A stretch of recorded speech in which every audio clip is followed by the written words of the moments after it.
बहुत मजबूत और बहुत अच्छे अच्छे उम्मीदवारों को सबको बाजू कर दिया गया।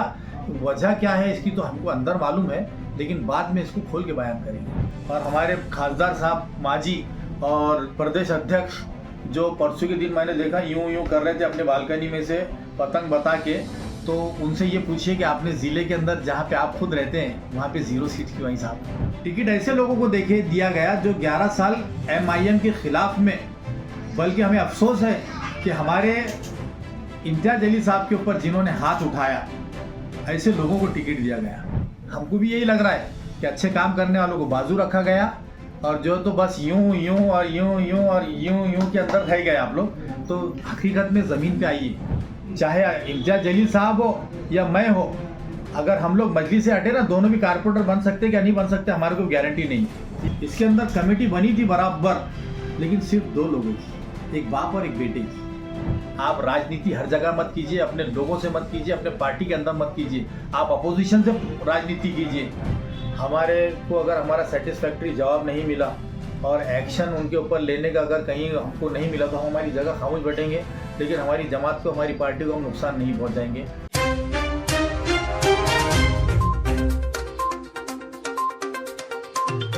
है आपके, और जो पार्टी छोड़ के जो लोग अलग हो चुके हैं उनकी राय क्या है, आगे का कैसी रणनीति है, इसके ऊपर आप बताइए। देखिए साहब, मजलिस इत्तेहादुल मुस्लिमीन जब से औरंगाबाद शहर में आई है, तो जब से जो है बहुत सारे कार्यकर्ता, पदाधिकारी और आरपी के जो नगर सेवक हैं, ये इनका बहुत बड़ा कंट्रीब्यूशन है इसके अंदर कि वो लगातार लोगों के बीच में रहकर आज लोगों की सेवा करके जो है तो मजलिस का ग्राफ बढ़ाते जा रहे हैं दिन और रात। और जब इलेक्शन आते हैं तो यकीनन कार्यकर्ताओं का एक सेलिब्रेशन होता है, और वो उनके लिए एक बहुत बड़ा एक त्यौहार के जैसा होता है कि वो इलेक्शन के अंदर इस त्यौहार को मनाएंगे।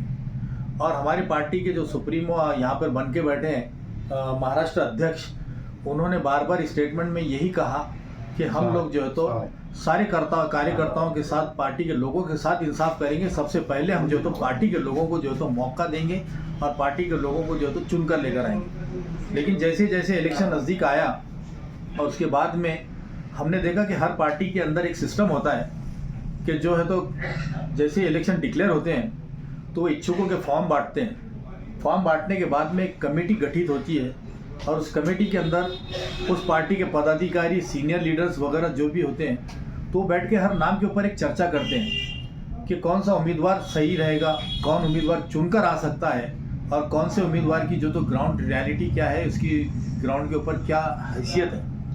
हमारे पास जो है तो ऐसा कुछ हुआ नहीं। हमारे पास बस फॉर्म मंगाए गए, इच्छुकों ने फॉर्म लेकर गए, फॉर्म लाकर सबमिट कर दिए।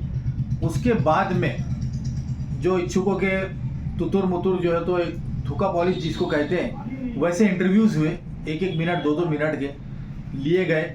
और उसके बाद में ऐसा लगा कि भाई चलो, कार्यकर्ताओं के साथ हो सकता कि इन्होंने पहले से सोच रखा होगा कि कहाँ इंसाफ करेंगे, कहाँ नहीं करेंगे। लेकिन जैसे जैसे इलेक्शन एकदम नज़दीक आया, फॉर्म आखिरी भरने की डेट आई, तो जैसे जैसे एक एक लिस्ट निकल रही थी कि कभी 2 लोगों की, कभी 3 लोगों की, कभी 5 लोगों की, कभी 8 लोगों की, ऐसी लिस्ट निकल रही थी।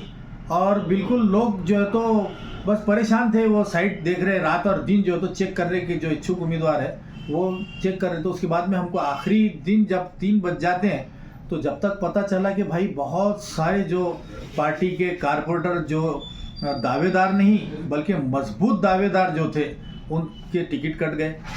उसके बाद में जो मजबूत कार्यकर्ता, पदाधिकारी जो लगातार दिन रात जो है तो मजलिस के लिए काम करते हैं, हमारी एक आवाज़ के ऊपर हर जगह जाते हैं, हमारे आंदोलन, प्रदर्शन और धरनों की वजह से उनके ऊपर कई जगह गुन्हे दाखिल हुए, आज हम कोर्ट के चक्रे काटते हैं। तो ऐसे कई लोग हैं जिनके टिकट जो है तो काट दिए गए। उसके बाद हमने बोले कि हो सकता है कि ये जिन लोगों के टिकट कटे हैं तो उनसे बेहतर कोई उम्मीदवार आएंगे।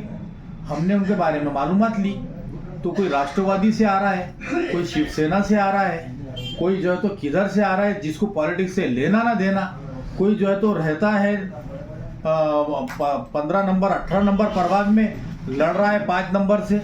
तो इस कदर हमारे सामने ये सारी बातें आई कि हम लोग तो हम हैंग हो गए, परेशान हो गए कि भाई आखिर हम लोग पार्टी को जिताने के लिए काम कर रहे थे, तो हमारे प्रदेश अध्यक्ष साहब कर क्या रहे।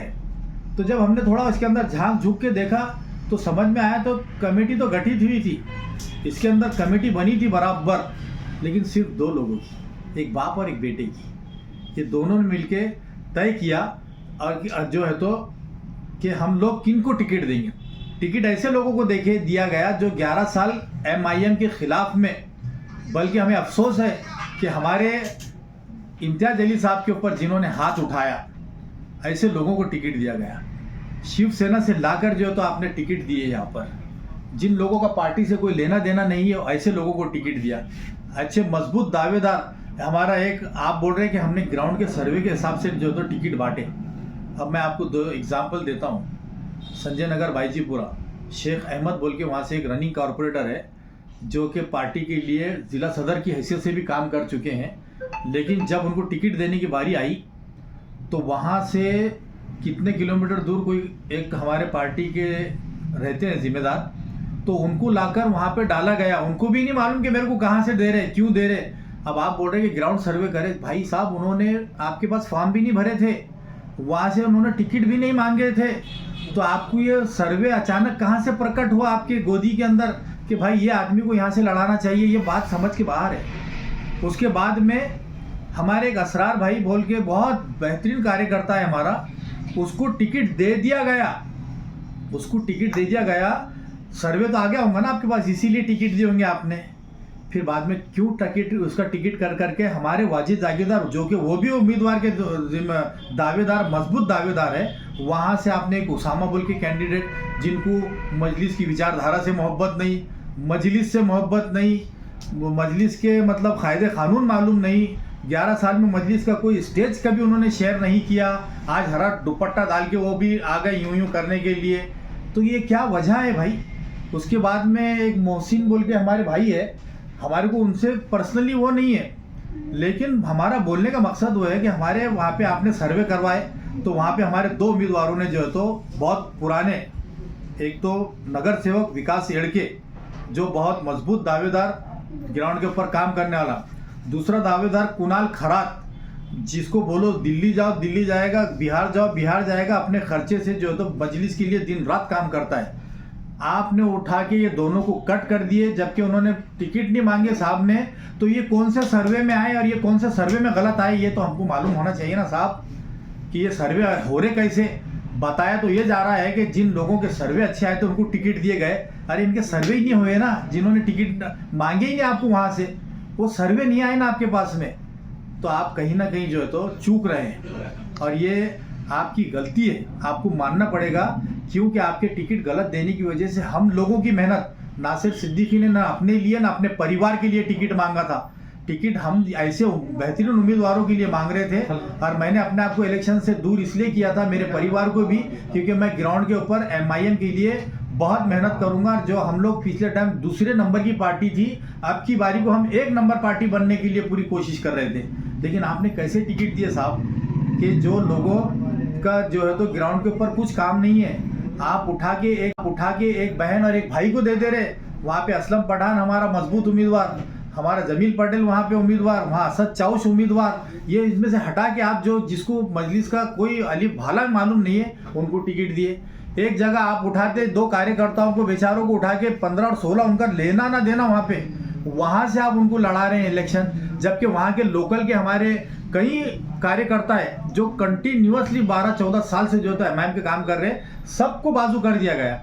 तो साहब ये साले सवालात के जवाब तो आपको देना पड़ेगा। सर क्या लगता है आपको कि इतने लोग 10 से 15 साल से जो जुड़े हुए हैं उनको टिकट नहीं देकर नए जो, जैसे कि आप लोग कह रहे हैं कि जो लोग पैराशूट से आए हैं, जो नई आयात हुई है, उनको टिकट दिया जा रहा है, किस बुनियाद पे दिया जा रहा है, आपको क्या लगता है? देखिए साहब, बहुत सारी बातें समझने की होती है, हर बात को जो तो कहा नहीं जा सकता है क्योंकि हमारे पास सबूत नहीं होते हैं। लेकिन मुझे उम्मीद है कि जिन लोगों ने भी अगर ऐसा काम किया होगा वो कल वही लोग भांडा फोड़ सकते हैं। क्योंकि मेरे को जो हालात लग रहे हैं कि जिस तरीके के ख्वाब बता के उनको यहाँ लाया गया, तो उनके खिलाफ में भी हमारे जो उम्मीदवार मजबूत थे, जो मजलिस से ही लड़ना चाहते थे, आज कांग्रेस के पास उम्मीदवार नहीं थे, लेकिन हमारी गलत नीति की वजह से आज कांग्रेस के पास बहुत सारे मजबूत उम्मीदवार उनके पास हो गए।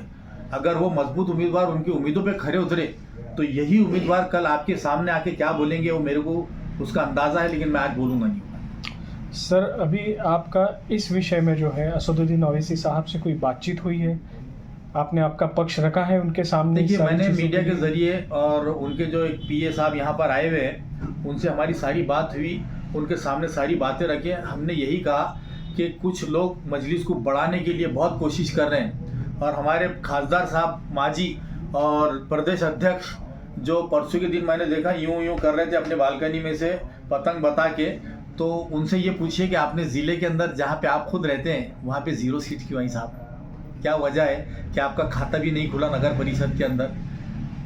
आपने वो यूसुफ पुंजानी जिसको बुलाकर पहले दिन उसका सत्कार करना था कि उन्होंने आज तारीख बनाया कि एमआईएम का एक नगर अध्यक्ष और उसके साथ कई सीटें उसने चुनकर लेकर आया, आज तक उसको आपने शहर में बुला के उसका सत्कार भी नहीं किया। क्या वजह है साहब? क्या आपको अच्छा नहीं लगता अच्छा काम करने वाला? हमको भी यही लग रहा है कि अच्छे काम करने वालों को बाजू रखा गया और जो तो बस यूं यूं और यूं यूं और यूं यूं के अंदर रह गए आप लोग। तो हकीकत में ज़मीन पे आइए।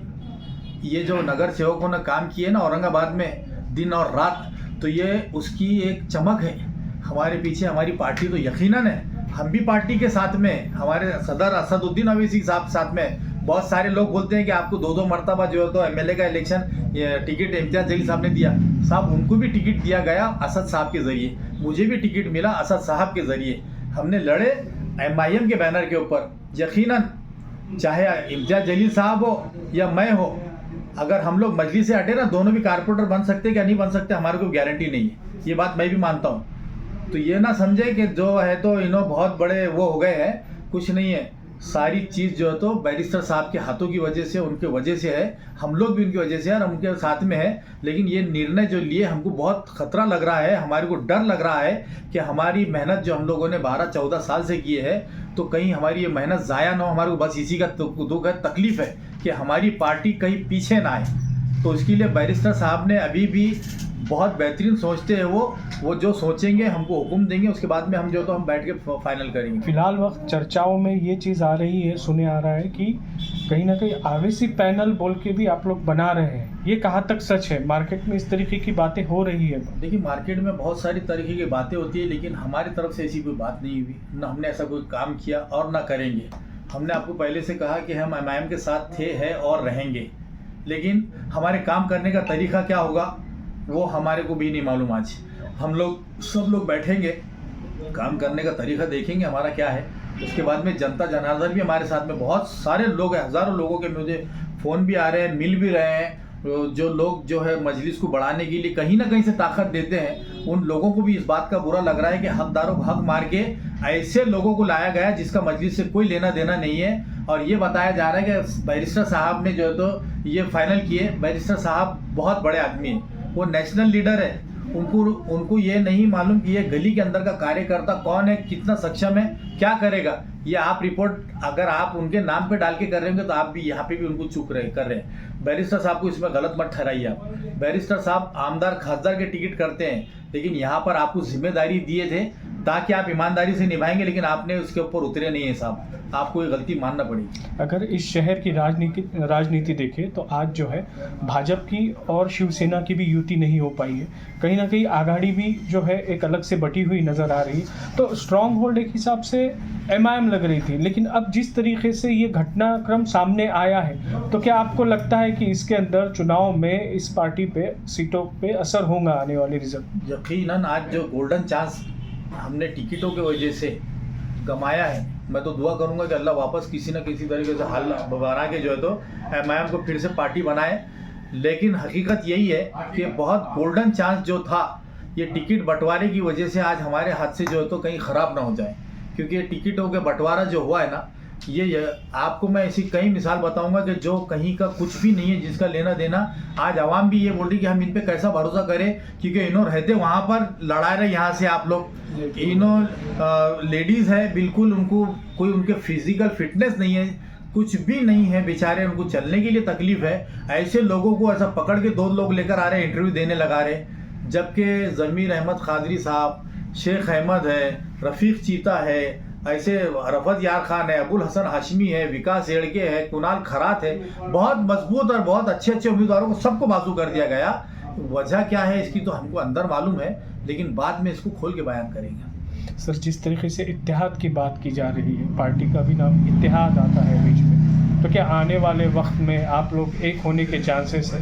क्या डिमांड क्या रहेंगे आपकी? देखिए साहब, जिसको जिम्मेदारी दी गई ना, तो उन्हें ईमानदारी से अपने अंदर इत्तेहाद पैदा करना।